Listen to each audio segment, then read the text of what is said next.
সহিহ বুখারীর 6612 নম্বর হাদিসে আল্লাহ নবী বলেন, ইন্নাল্লাহা কাতাবা আলা ইবনি আদম হাজ্জাহু মিনাজ জিনা আদরাকা যালিকা লা মাহালা।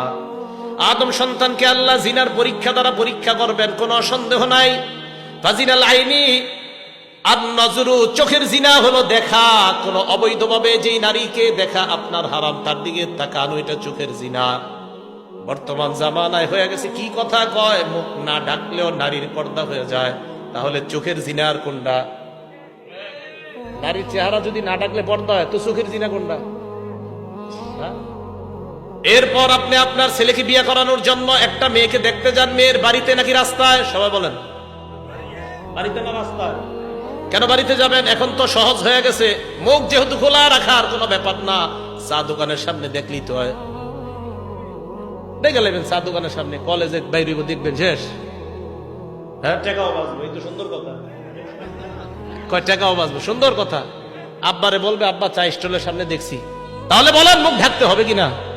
আরে মুখ ঢাকতে হবে বলেই তো ছেলে সামান্য সময়ের জন্য ওই দিন মেয়েটাকে দেখা যায় হয়।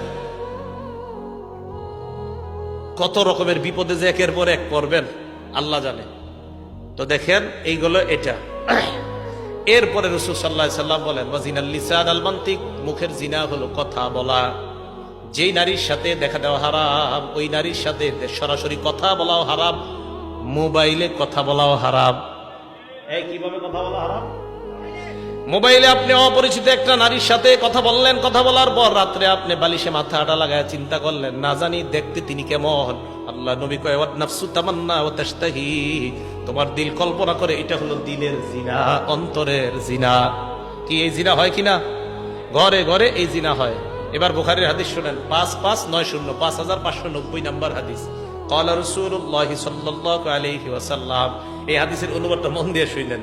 লাকুনান্না মিন উম্মতি আকওয়াম, আমার উম্মতের মধ্যে এমন অনেক সম্প্রদায় বের হবে, ইস্তাহিল্লুনাল হিররা ওয়াল হারিরা, যারা জিনা করাকে হালাল মনে করবে, ওয়াল হারির, রেশমের পোশাক পরা হালাল মনে করবে, ওয়াল খামরা, মদ পান করা হালাল মনে করবে, ওয়াল মাআজিফা, মাআজিফের অনুবাদ করমুনি, ঢোল তবলা গান বাদ্যকে হালাল মনে করবে। শুধু তাই নয়, বলবে আমি এমন কোন কিতাব বাকি নাই, সব পড়ছি, পড়ার পর কোথাও পাই নাই ঢোল তবলা হারাম। তাহলে বুখারীর এই হাদিসটা কই?